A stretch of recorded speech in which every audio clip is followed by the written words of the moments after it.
What's up, my people? Welcome to Fellowship Bible Church's Sermon Spotlight, where we're coming at you each and every week with a fresh weekend to debrief and effort to send biblical truth. What better way to do that than by the power of conversation? I'm one of your hosts, Caleb Pearson.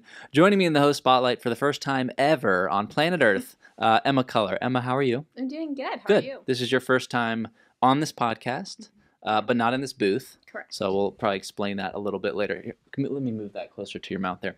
Your title is Associate Director of Student Ministries. Yes. So you work with me. Mm-hmm. I'll spare the question of how you really think about your job since you can't be honest in front of me, but it's perfect in every way and you have an awesome boss. Yeah, blah, blah, blah. He's back with us. The man, the myth, some call him. I call him Mark Harry. Mark, how are you doing? I'm doing very well. Good. Yep. Yeah, you're back in the pulpit, my man. I am. What's it like for you to? Tim did it so much. You mentioned that very briefly. Were you in the wind? Did you get to travel? Do you and Lisa just kick back and watch Tim preach and critique him and text him things and bully him? What's that like for you? Yeah, we live a very boring life. We stayed home. We watched him. Yeah. No, it's almost like the content matters to you whether or not you're preaching. Yeah, right. No, I mean that's great recovery time. Yeah, So for sure. It's a good time. yeah, I'm glad I didn't jump in January. Yeah. The first Sunday in January, and I was spent. So Yeah. it was good to hold off. Yeah. Say hey to everybody. I'm back post-surgery. Yep. See you in a month. Yep. Yeah, it's good. Well, guys, let's jump into a Sunday in review. We're starting this new series in Daniel, so we got kind of this introductory stuff. Mark is deciding to focus on the glory of God. Emma, I'll come your way first with this past weekend in mind. What stood out to you? Anything that was impactful for you this past weekend? And then Mark, I'll come your way too. Yeah. So it was super exciting to start Daniel. This weekend, I was expecting like, oh, we're going to get like the history, the info, and then you're like, no, we're going to talk about the glory of God. And it was a surprise, but it was so good.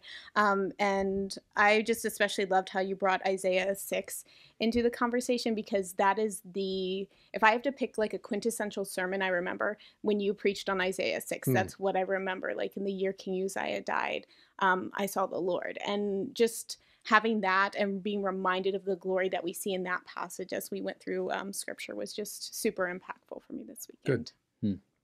Yeah, so what is it, Mark, about when you're starting a sermon series? This is classic FBC fashion, right? We start it, and then we kind of don't start it, and we do the intro. We lay the framework so that as we go through it, there's something that we already hung our hats on. We're going to see him at work. The worship team gets this Ancient of Days kind of message across. Why spend a week on the glory of God? To unpack Daniel. Well, for one thing, the book of Daniel itself is so God-focused, and it's just such on the glory of God. I mean, even though the word is not necessarily used, actually the word is used a lot on the glory of man. Nebuchadnezzar's glory, and it's used that in those contexts, right? But that's the overarching theme of any book in the Bible. The old Westminster Catechism says the chief end of man is to glorify God and enjoy Him forever, and it's what we've been created for. And Daniel just had such a picture of the glory of God in such dark times, and it impacted his life. And then he reveals it to us in these visions, and there's this sense of grandeur and the awesomeness of God. I saw the Lord, like Isaiah said, and Daniel saw him, the Ancient of Days, and one like the Son of Man that comes up. And just in my study of the book of Daniel, it was just a key theme that kept running over it. I thought, well, I'm going to give an introduction to an introduction. Yeah. And that just seemed to really fit. And it was important enough for me to spend a sermon doing that. Next week, we'll do more of the introduction, and which is tough because there's a lot of, there's so much. It's like you almost got to start with Genesis 1:1. In the beginning, to come up to Daniel to understand its broad context. Mm-hmm. The day you didn't necessarily have to do that because people were so more in tune with biblical knowledge and biblical history. It's not the case as much today. And it's almost like you need a few weeks to set a context. Right. I mean, I'll give it one. Next week, we'll hit a historical context and then move forward. But the theme of the glory of God is just always a big theme. And I thought it would fit with the beginning of Daniel. Yeah, it's a good book. It's a hard book.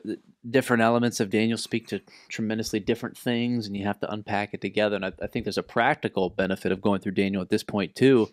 I don't know if you would even agree with this, Emma, but there seems to be a fascination with eschatology of late, or prophecy and intrigue. I've heard from a lot of FBCers that they're, we finish Acts, what's next, and why might the Lord be kind of pinging our hearts to say, go through something like that.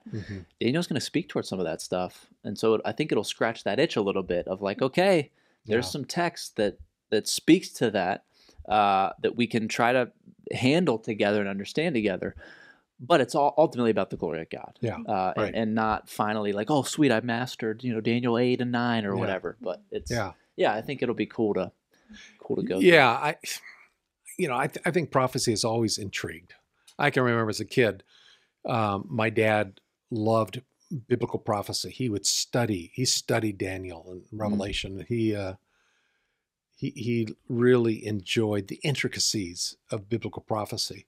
But as the years go on, if that was true 50 years ago, 60 years ago, it's more true today because we're 50, 60 years closer to the Lord's return and the world. I read I was going through some old books, and I found this book I have.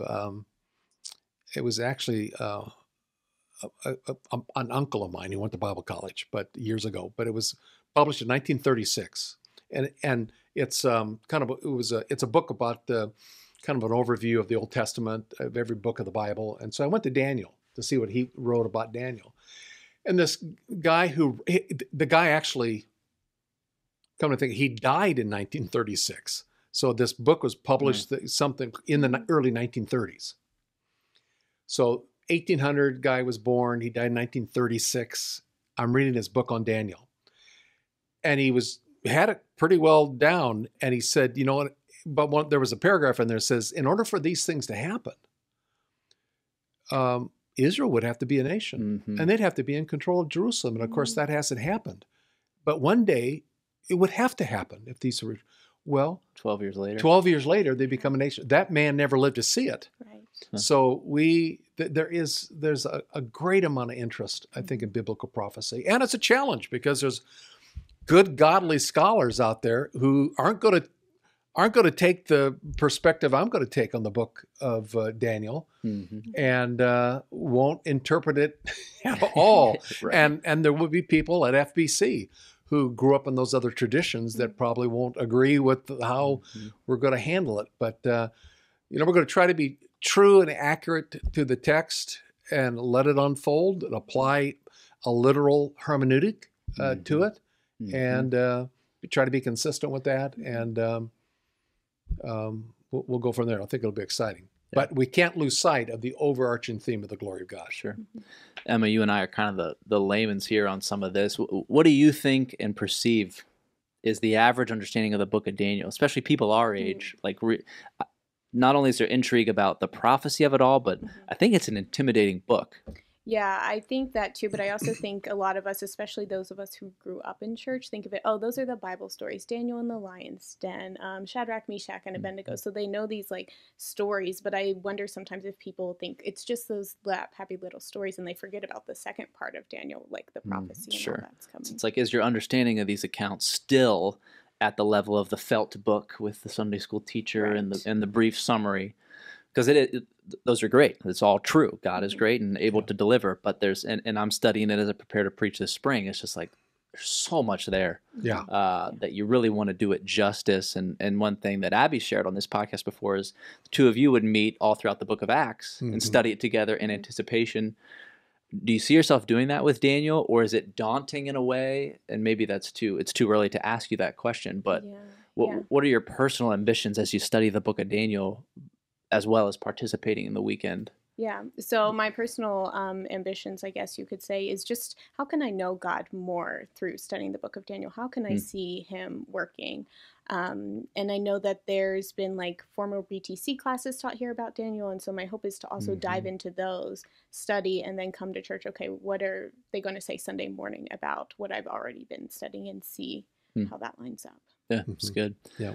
Mark, question for you then. This past weekend, specifically, the glory of God, not exegeting Daniel yet. You know, what's on the cutting room floor? What's left out? Did you finish the weekend going like, man, again, the classic 35 minutes on the glory of God. Good luck. Right. Good luck, right?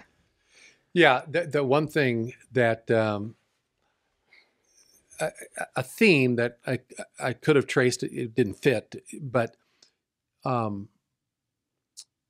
this idea of the glory of God and God's people. And in Exodus, there's a passage in Exodus 24 when on the mountain and Moses gets the law, and I think it's Exodus 24 verse 15 says, Moses went up to the mountain, the clouds covered the mountain, the glory of the Lord rested on Mount Sinai, and down below the people, verse 17 says, the eyes of the sons of Israel, they saw the appearance of the glory of the Lord, and it was like a consuming fire on the mountaintop.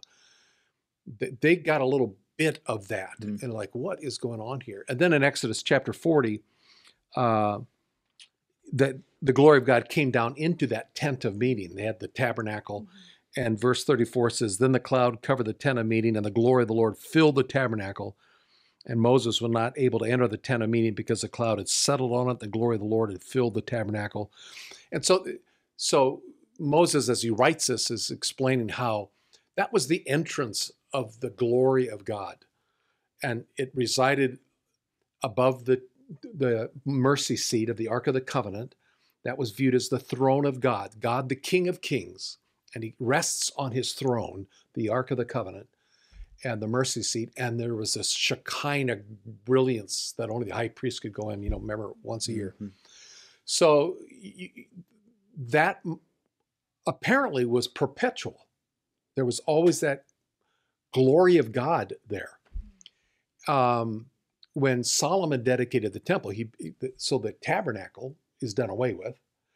The new temple, and now that was dedicated, and I read that passage in 2 Chronicles where the glory of God now came down into the temple, to that new habitation, that new place, and the Ark of the Covenant was put in there.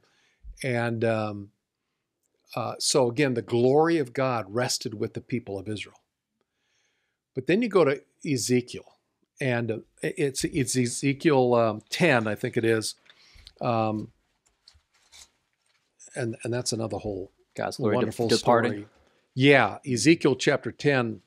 So you get this picture of Ezekiel looking, and behold, in the expanse there was overhead the heads of the cherubim, something like sapphire stone, the appearance resembling a throne, and appeared above it.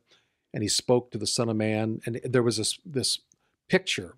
And verse 4 says, then the glory of the Lord went up from the cherub to the entryway, the threshold of the temple. The temple was filled with a cloud, and the court was filled with the brightness of the glory of God. And verse 6 says, then it came about, he commanded the man, take fire between the whirling wheels, the wheel, the Ezekiel's vision. But the picture continues, and this glory of God, verse 18, then the glory of the Lord departed from the threshold of the temple and stood over the cherubim. And then it continues in Ezekiel, and then the glory of God departed more, and then the glory of the Lord departed more. And you get to chapter 11, verse 22, then the cherubim lifted up their wings with the wheels beside them, and the glory of the Lord of the God of Israel hovered over them. And the glory of the Lord went up from the midst of the city, stood over the mountain east of the city. And the Spirit lifted me up and brought me to a vision of the Spirit of God to the exiles in Chaldea. And it was just, again, the point is the departure of the glory of God, because the people had gone into such sin, which is really, and I'm going to bring this out next week, I think, is a setting for Daniel, because Ezekiel and Daniel are contemporaries. So what Ezekiel is experiencing, the departure of the glory of God, it's over. I mean, God's blessing, his glory, his presence is leaving. And within a few short years, Nebuchadnezzar comes, he sacks Jerusalem, takes the people off to captivity, and that's it. There no longer is a nation of Israel from that day on. The nation is over. And of course, then the question is, so when will that glory reappear? And John chapter 1, that Jesus came and he dwelt among us. He tabernacled among us. And John writes, we beheld his glory. So the glory returned in the presence of Christ. And then that presence of Christ, as we said in the book of Acts, we are the body of Christ. So we are now the temple of the Holy Spirit. So the glory of the Lord now rests with us. That's what we talked about that in the sermon in 2 Corinthians. So we are being transformed into that image of Christ from glory to glory as we behold him. So as we grow in the grace and knowledge, that glory, God's plan is for the glory to really shine, 2 Corinthians chapter 4, into the darkness of our world to this world. And then one day the full glory will return when Christ returns. And so we come full circle with that. But that sad picture of the time of the setting of Daniel was when the glory of God was departing. And for those who knew that, like the Jeremiahs and maybe the Ezekiels, and when it might have happened after Daniel was taken off into captivity, I don't know the timing of that. But for those who were cued in and they saw that, if they were able to visualize that, it must have been a horrendous moment in the history of Israel and in those personal lives. But we're living after that, and we now have the glory of God. The question for believers today is, do we know it? Do we live in light of it? Are we expressing it? Do we really know we have a treasure in this clay pot, in this? Well, I'm glad you brought up this idea of the tabernacle and the temple and those Old Testament pictures we have of those two things. And then I think sometimes we often forget there is a New Testament version of those things, and we're the temple now. And I don't know if you remember this, Emma, when we did the ecclesiology class with him, and he brought in Lukens, and Lukens talked about worship throughout the whole Bible, and really both of you just raised our awareness of God's working through tabernacle and temple, but that's us now. So there's this huge view of God, a small view of self, and the reality that God hasn't changed his mind. And you can't just read these kinds of stories and think, man, that's so neat. Why did he stop doing that? Or why did God stop doing that? Or why did he do it that way and he's not doing it that way anymore? Well, he is doing it, but it's through us this time. That stood out to me. We did that class, a little over 2 years ago, probably at this point. But yeah, the First Peter, when you mention that, First Peter chapter 2 talks about that we are coming to him like living stones. We are being built into that same temple. And then he goes on in verse 9 and 10, you are a chosen race, a royal priesthood, a holy nation, a people for God's own possession. Why? So that you will proclaim the excellencies of him who has called you out of darkness into his marvelous light. You once were not a people, now you are the people of God. We are to proclaim the glory, the excellencies of him. And we're being built into this glorious temple as a corporate body of Christ, and to radiate and reflect that glory. So it's what we've been created for. It's why God created. That was another thing I could have gone into, is Acts 19. All of creation is declaring the glory of God. Day and night it pours forth speech. So it's everything God created was meant to reflect that glory. Romans chapter 1, the wrath of God is revealed against all ungodliness and unrighteous men who suppress the truth. What truth? Of the glory of God. And even though it says they knew the invisible characteristics, the attributes, his divine nature, they didn't acknowledge it. They didn't worship him as such. They suppressed that glory. And again, we're on this earth to express it, not suppress it. But sadly, sometimes in our life, I guess. We suppress it by how we act. Emma, what do you think the value is of a congregation coming together with a mentality like that Peter passage. We are rocks coming together to be that tabernacle. I think that's probably lost on a lot of us. It's probably very easy to attend a church or to sit through a sermon series, or when we get to Daniel 7 or whatever it's going to be, of like, that's way too annoying, complicated, hard, discouraging, whatever. I'm just here for the worship. I'm here to get in, get out. Versus that mentality of I am a rock of a much bigger structure. I mean, thoughts on that? I mean, it takes out that self-focus. It's all about us as community and how God is building us together. And it takes us out of this idea of we are our own little island doing what we can in our own little influence. But no, he's called us together and he's building us together. So it has that real community focus. Yeah, it's good. So again, you're coming across Ezekiel, Chronicles, and then you have one sermon. So you decide to not do it. You're going to unpack it again. Now introduce Daniel and then lay the foundation of. Yeah, and I did that a little bit at the end because I wanted to show how Daniel's focus is on the glory of God, even though he doesn't use a word. So in studying through Daniel, and it's ongoing study, there's a symmetry and there's an order to those 12 chapters. And I mentioned chapter 1 is really more like a prologue. It sets the setting in the third year of Jehoiakim, I think it was, and Daniel, it sets that setting of who Daniel is and what happened and the historical context. And then you go chapters 2, 3, 4, 5, and 6 are the historical accounts, the image in the fiery furnace and the story of the lion's den, and you got these historical accounts for the most part, the stories. The interesting thing, and I'm going to have to develop this more and study it more. Chapter 1 is written in Hebrew. And starting in chapter 2, I think it's verse 4. Aramaic. It's Aramaic. That was the lingua franca of the day. It was Aramaic, because Alexander the Great, the Greek world hadn't come yet. So Greek would later replace Aramaic, but Aramaic would have been the language. And so now you have these stories and these historical accounts, and it's in Aramaic, and it's like it's geared toward the nations. You've got the story of Nebuchadnezzar, who was the most powerful man on earth. And he humbles himself, or God humbles him, and acknowledges the greatness of God. All that is written in Aramaic. It's like for the people to read. It's also in the third person.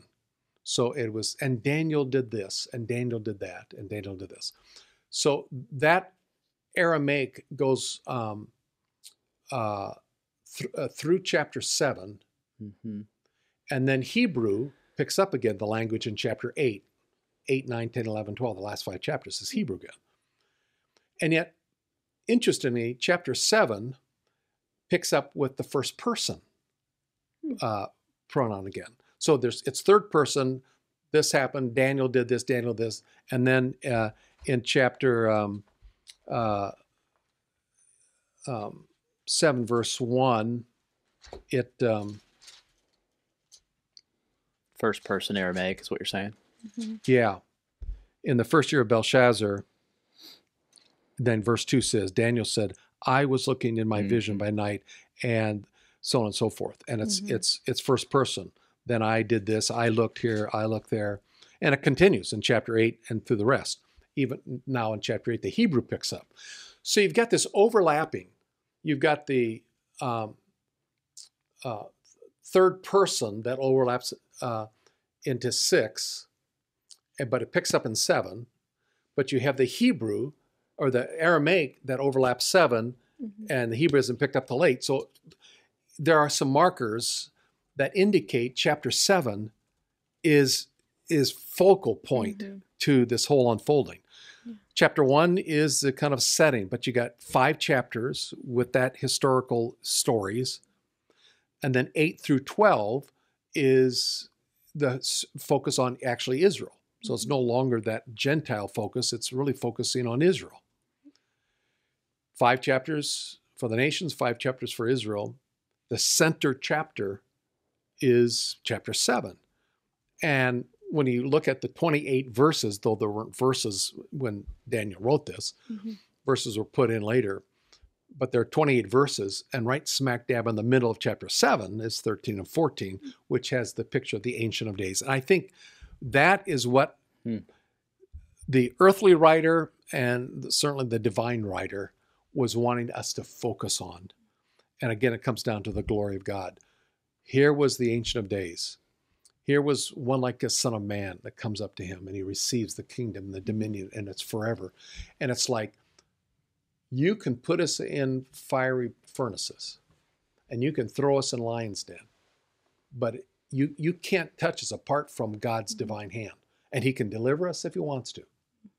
And so it just, no matter what happens, and great powers like Nebuchadnezzar can rise and fall, and great nations can come and go. But the bottom line for Daniel is, the book of Daniel is, there is an Ancient of Days, and he's sitting on the throne, and his son is going to reign supreme.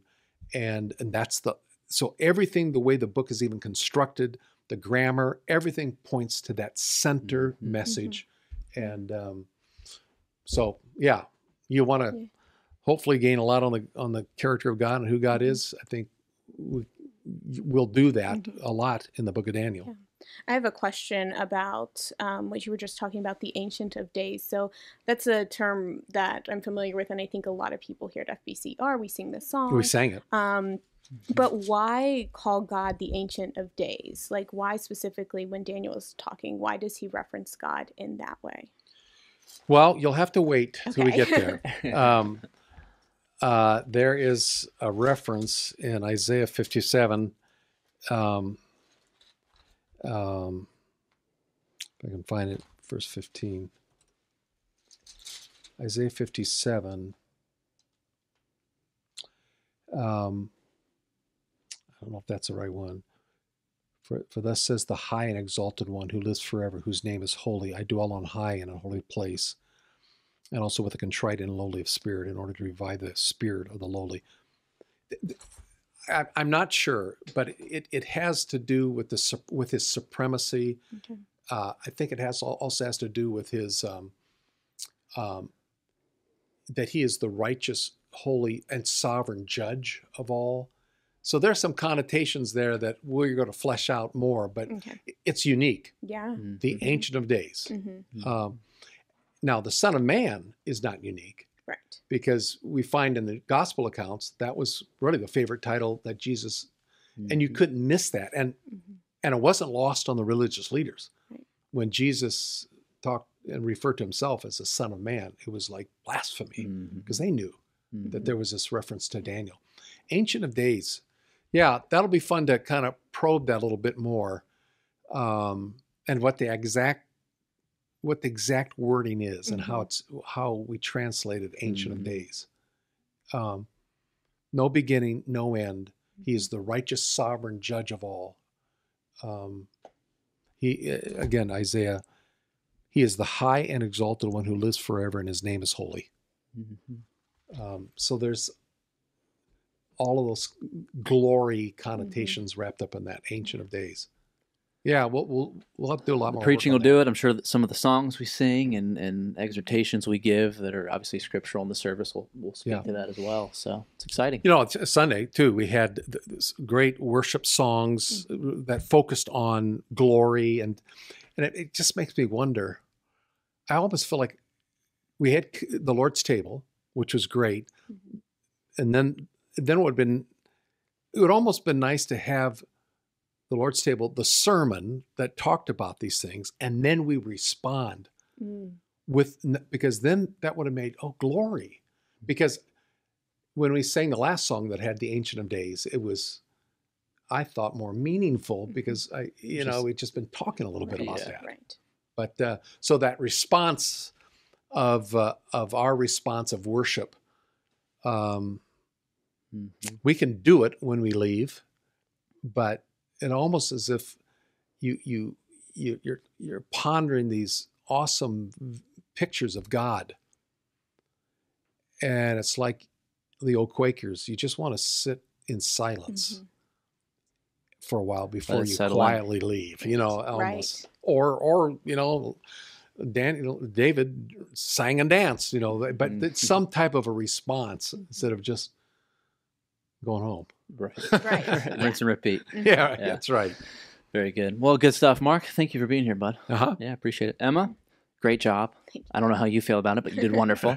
For all of our listeners and viewers, remember that we love to hear from you. You can send over your thoughts, questions, or requests. Head over to fbcva.org/podcasts and write us your notes or comments. Also, be sure to check out our 2 other Fellowship Bible Church podcasts, Fellowship Family and Global Church.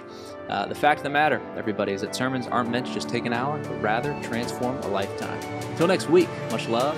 God bless.